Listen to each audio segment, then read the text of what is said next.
একটা প্রশ্ন। মা গো, আমার ছুটি দিতে বল।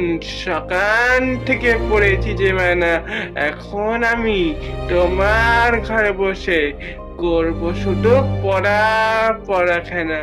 তুমি বলছো দুপুর এখন সবে, না হয় যেন সত্যি হলো তাই। একদিনও কি দুপুর বেলা হলে বিকেল হলো মনে করতে নাই?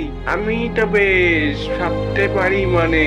সূর্যি ডুবে গেছে মাঠের শেষে, বাগদি বুড়ি চুটি পরে নিয়ে শাক তুলছে পুকুর ধারে এসে। আদার হলো মাদার গাছের তলায়, রানী হয়ে এনো দিঘির জল। হাটের থেকে সবাই এনো ফিরে, মাঠের থেকে এনো চাষির ডাল। মনে করো না উঠল সাজের তারা, মনে করো না সন্ধে হলো যেন।